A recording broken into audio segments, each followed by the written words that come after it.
কাল আগে এক গ্রামে একজন ব্যক্তি বাস করত। সে ছিল বিবাহিত। তার বউ সবসময় তাকে কটু কথা শোনাতো, কারণ তিনি ঘরের জন্য প্রয়োজনীয় জিনিসপত্র আনতে পারতেন না। লোকটির সবসময় কাজ থাকতো না, তাই তিনি ঘরের জন্য সবসময় বাজার করতে পারতেন না।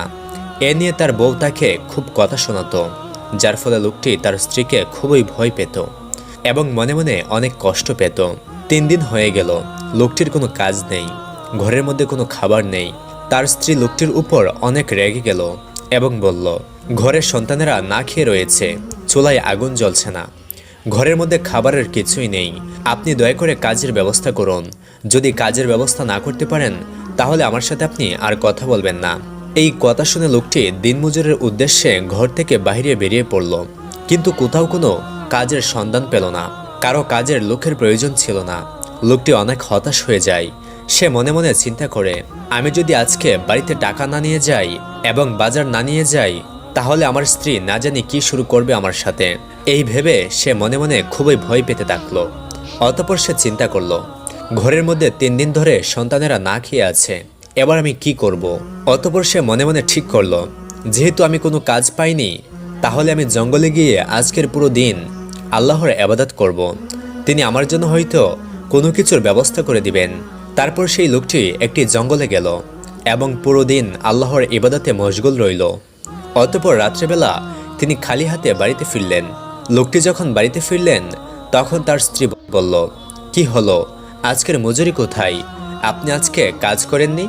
তখন লোকটি তার স্ত্রীকে বলতে লাগলো, আমার মালিক বলেছে কালকে আমার মজুরির টাকা দিয়ে দেবে। তখন তার স্ত্রী আর কিছু বলল না। লোকটি বাড়ি থেকে বেরিয়ে পড়ল কাজের উদ্দেশ্যে।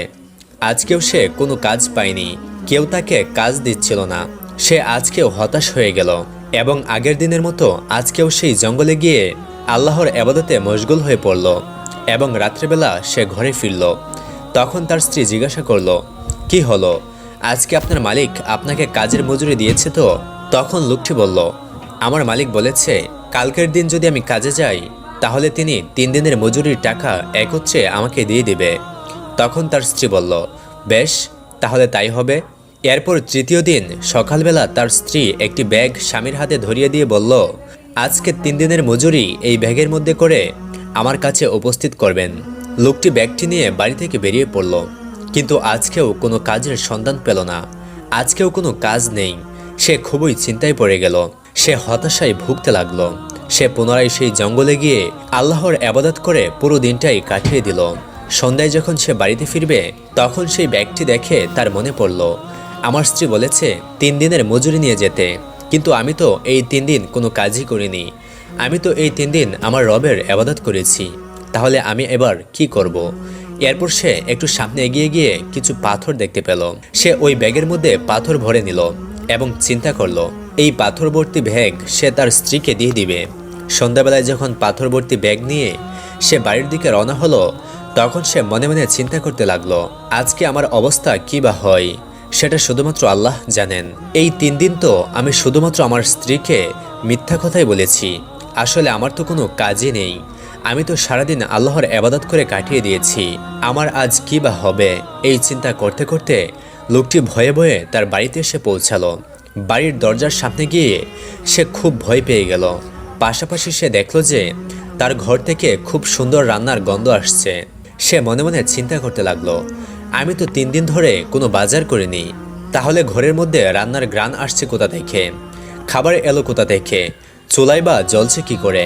এই চিন্তা করতে করতে সে ওই পাথর ভর্তি ব্যাগ নিয়ে ঘরের ভেতরে প্রবেশ করলো। তখন সে তার স্ত্রীকে বলল, এটা কি, বাজার কোথা থেকে এসেছে, রান্না হচ্ছে কি করে।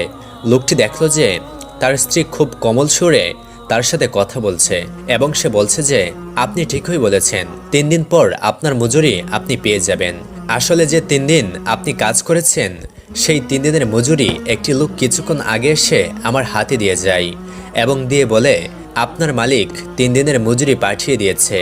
আপনি যে 3 দিন কাজ করেছেন সে 3 দিনের মজুরি দিয়েই আমি বাজার করেছি এবং রান্না করছি। লোকটি তার স্ত্রীর মুখে এমন কথা শুনে সেজদায় পড়ে গেল এবং আল্লাহর শুকরিয়া আদায় করতে লাগলো। এরপর সে তার স্ত্রীকে বলতে লাগলো, হে বিবি, তুমি বিশ্বাস করো এই 3 দিন যাবৎ আমি কোনো কাজই করিনি, এই 3 দিন ধরে আমি কাজ করার জন্য অনেক চেষ্টা করেছি, কিন্তু কেউই মজুরি নেয়নি। আমি হতাশ হয়ে এই 3 দিন একটি জঙ্গলের মধ্যে আল্লাহর ইবাদত করতাম এবং রাতের বেলায় বাড়ি ফিরতাম। এবং তুমি যখন আমাকে কাজের কথা জিজ্ঞাসা করতে, তখন আমি তোমাকে মিথ্যা কথা বলতাম।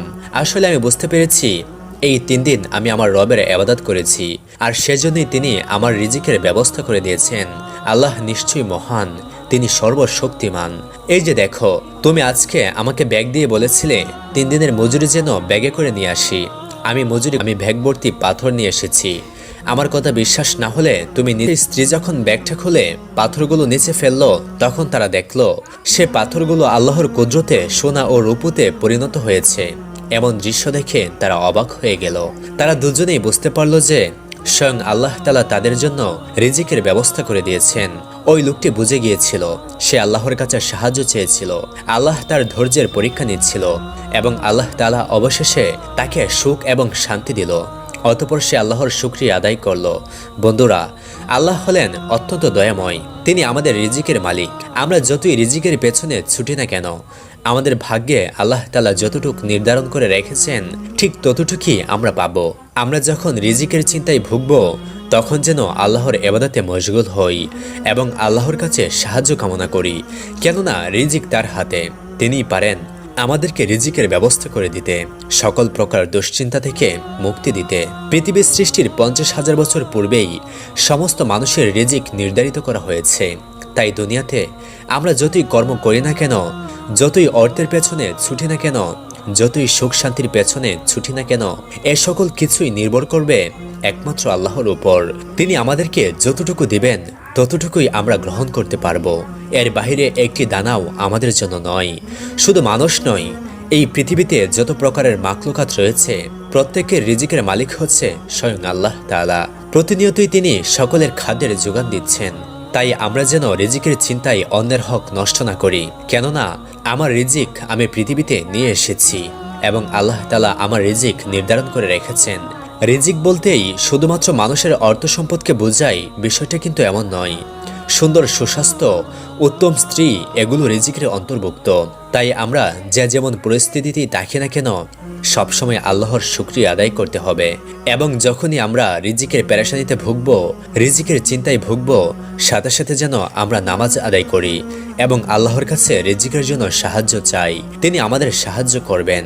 একটি বস্তিতে একজন লোক ছিল যার 3 জন ছেলে ছিল। ছেলেগুলো ছোট থাকতেই তাদের মা মারা যায়। স্ত্রী মারা যাওয়ার পর ওই লোকটি আর দ্বিতীয় বিয়ে করেনি, কারণ সৎ মা তাদের উপর অত্যাচার করবে তাই। সেই বাচ্চারাই ছিল তার সবকিছু। ওই লোকটি সারাদিন অনেক কাজ করত, রাতে আল্লাহর ইবাদত করত। সে কোনো রকম নেকির কাজ হাতছাড়া করত না। তার সবগুলো ছেলেই তার কথা শুনত। তার বড় 2 ছেলে তাকে খুব ভালোবাসতো আর তার সাথেই কাজ করত এবং নামাজও আদায় করত। কিন্তু তার ছোট ছেলে তার সাথে নামাজ পড়তো না, কোনো কাজে হাত দিত না। সকালে ঘুম থেকে উঠে বাইরে চলে যেত। ওই লোকটি মাঝে মাঝে ভাবত, আমার এই ছেলে কি মুসলমান না? তাকে তো কখনো নামাজ পর্যন্ত পড়তে দেখি না।